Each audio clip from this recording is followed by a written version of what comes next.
심각한 낙상이 발생하기 직전 우리 몸은 스스로 중심을 잡으려 애쓰지만 결국 실패하는 순간이 있습니다. 흔히 미끄러운 바닥이나 부주의를 탓하곤 하지만 그 진실은 훨씬 더 근본적인 곳에 있습니다. 사실 문제는 수년 전 당신이 무시했던 발의 작은 통증에서부터 시작되었을 가능성이 큽니다. 그 통증은 단순히 노화의 증거가 아니라 신체가 보내는 일종의 경고등입니다. 발과 뇌 사이의 연결이 끊어지고 있다는 신호이며 내가 바닥을 제대로 느끼지 못하는 것은 마치 눈을 가리고 걷는 것과 같습니다. 하지만 이제 그 안대를 벗을 수 있습니다. 이번 에피소드에서는 신경을 다시 깨워 시각과 기억력을 보호하고 걸음마다 염증을 줄여주는 아주 간단하고 부드러운 동작 하나를 배워보겠습니다.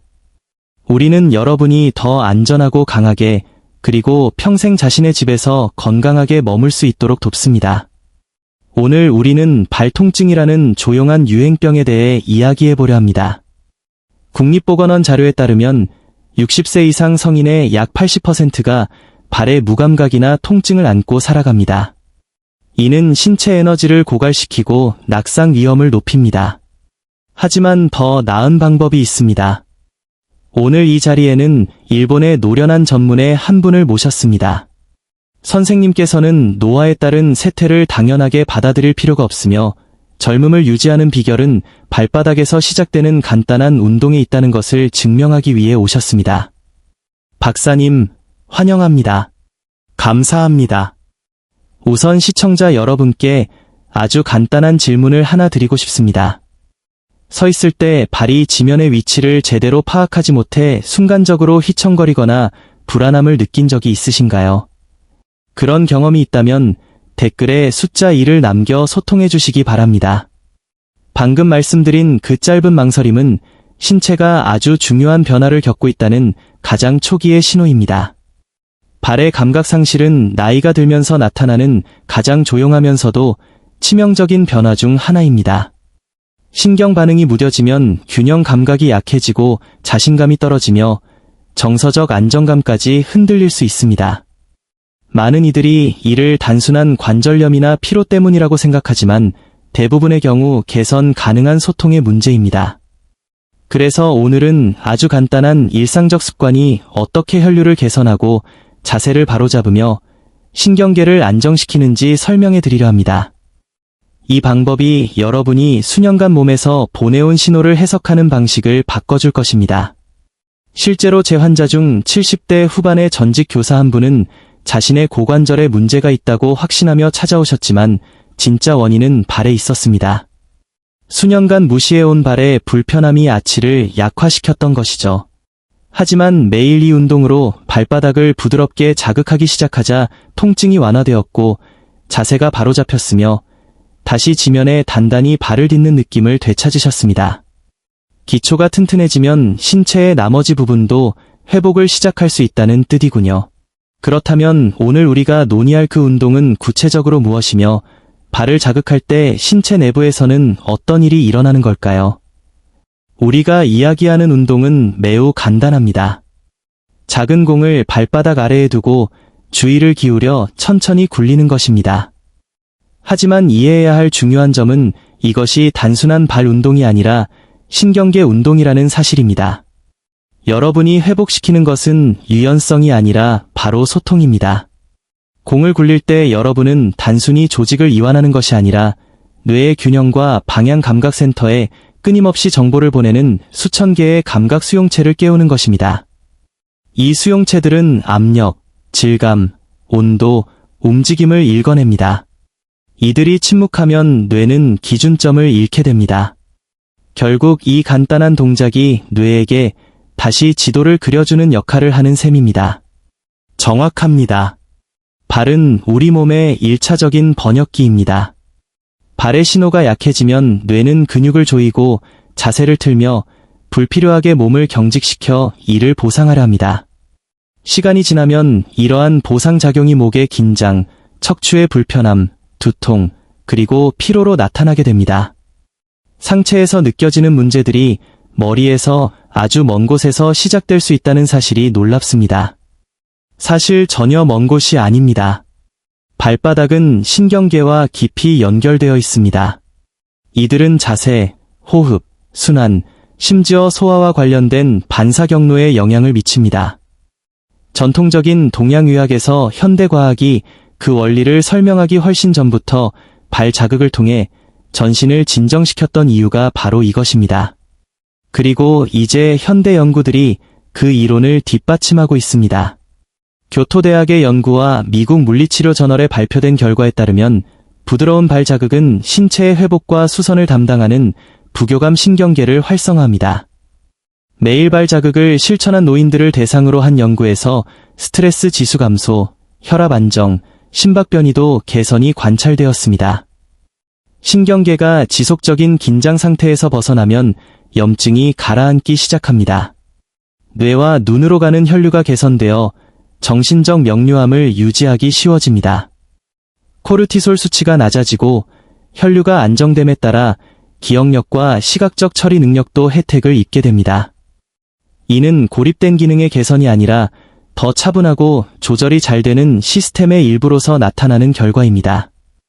따라서 발 아래에서 시작된 작은 자극은 신체에 이제 경직을 멈추고 회복을 시작해도 좋다는 메시지를 보내는 것입니다. 마치 악기를 조율하는 것과 같군요. 저음역대의 음을 바로잡으면 다른 모든 것들이 다시 조화를 이루기 시작하는 원리입니다. 많은 분이 이 운동을 규칙적으로 한 뒤 생각이 더 맑아졌다고 말씀하시는 이유도 여기에 있습니다. 순환과 신경신호가 개선되면 뇌로 가는 산소 공급이 원활해집니다. 많은 시니어분들이 더 가볍고 차분하며 정서적으로 안정된 기분을 느낀다고 말씀하시는데 이는 플라세보 효과가 아니라 신경계가 균형을 되찾은 결과입니다. 제 할머니께서 매일 아침 맨발로 풀밭을 걸으시던 모습이 떠오릅니다. 할머니는 신경이나 수용체에 대해 말씀하시지는 않았지만 그저 마음이 평온해진다고 하셨죠. 이제 보니 할머니께서는 본능적으로 그 연결을 복구하고 계셨던 것입니다. 누구나 집에서 안전하게 그 효과를 재현할 수 있습니다. 이제 구체적으로 어떻게 시작해야 하는지, 어떤 공을 써야 하며 시간은 얼마나 걸리는지, 그리고 과도한 운동을 피하는 방법은 무엇인지 알아보겠습니다. 처음에는 앉은 자세에서 테니스 공이나 그보다 더 부드러운 공을 사용해 시작하는 것이 좋습니다. 목표는 강하게 누르는 것이 아니라 발바닥을 공 위에 얹고 천천히 움직이는 것입니다. 부드러움이 핵심입니다.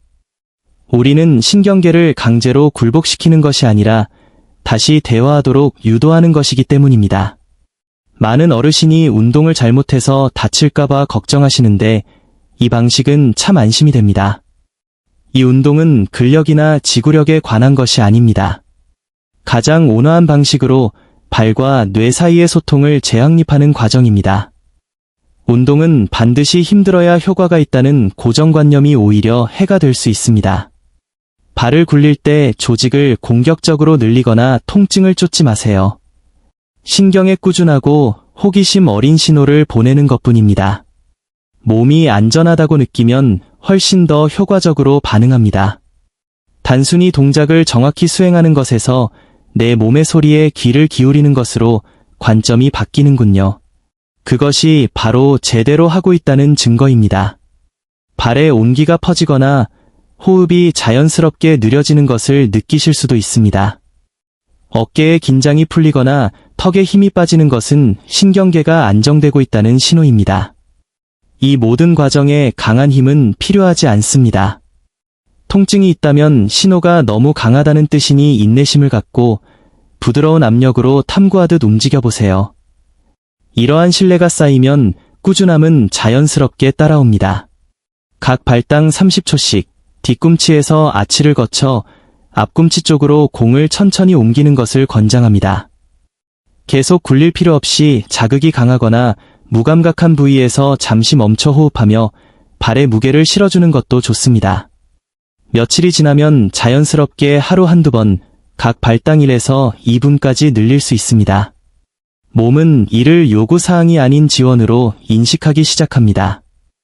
혈류가 개선되고 움직임이 매끄러워지는 것은 더 많은 노력을 기울여서가 아니라 신호가 명확해졌기 때문입니다. 이러한 작은 반복이 의미 있는 변화를 만듭니다. 요란하게 드러나지는 않지만 시간이 흐르면 몸이 더 원활하게 작동하기 시작합니다.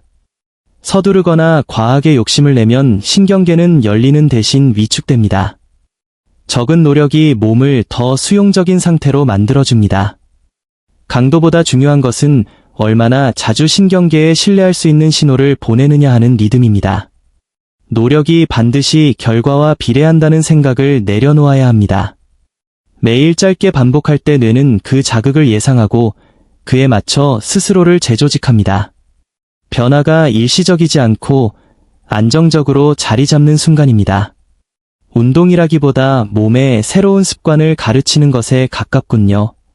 처음 며칠 동안은 일어설 때 다리가 가벼워지거나 발걸음이 더 확실해지는 것을 느낄 것입니다. 호흡이 편안해지고 막연한 긴장감이 사라지는 것은 혈류와 감각 피드백이 개선되고 있다는 신호입니다. 발이 명확한 정보를 위로 보내기 시작하면 몸은 긴장으로 보상하는 것을 멈춥니다. 발목은 자유로워지고 무릎의 긴장이 풀리며 균형 잡기는 다시 자동적인 과정이 됩니다. 자신감은 어느새 자연스럽게 돌아옵니다. 이는 근육이 갑자기 강해져서가 아니라 신경계가 불필요한 근육 보호 기제를 줄여 몸을 더 효율적으로 조직했기 때문입니다.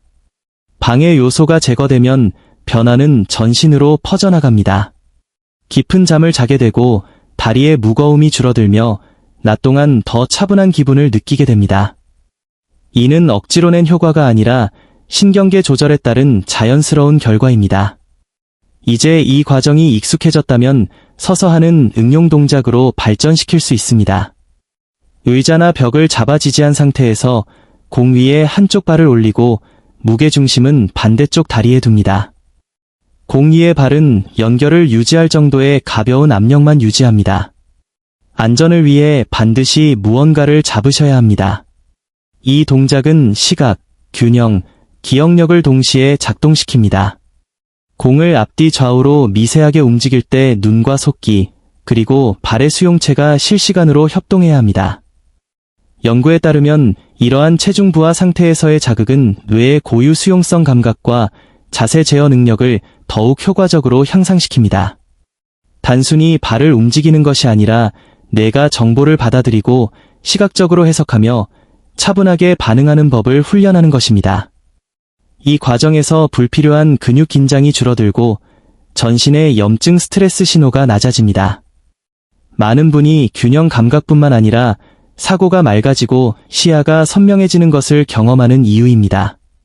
이 서 있는 버전이 비로소 신경계의 회로를 완성하는 느낌이군요. 처음에는 각 발당 20에서 30초 정도면 충분합니다. 완벽한 균형을 유지하려 애쓰기보다 자연스럽게 일어나는 미세한 조정 과정을 허용하세요. 그 미세한 흔들림이 바로 뇌가 안정성을 다시 배우는 과정입니다. 뇌가 움직임을 더 효율적으로 조직하게 되면 생존을 위한 경직에 에너지를 쓰는 대신 회복에 에너지를 집중하게 됩니다. 혈류가 좋아지고 인지 기능이 향상되는 것은 신경계가 더 이상 위기 모드에 머물지 않기 때문입니다. 하나의 간단한 운동이 시각, 기억, 염증에 동시에 영향을 미칠 수 있는 원리가 여기에 있습니다. 도구는 여전히 공 하나면 충분합니다.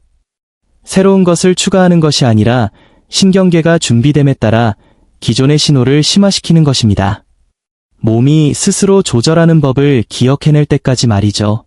이제 에피소드를 마치고 직접 실천해 볼 시간입니다. 이해가 가지 않는 부분이 있다면 댓글로 질문해 주시고 영상이 도움이 되었다면 좋아요와 구독 부탁드립니다. 여러분을 위해 준비한 다음 영상도 꼭 확인해 보세요.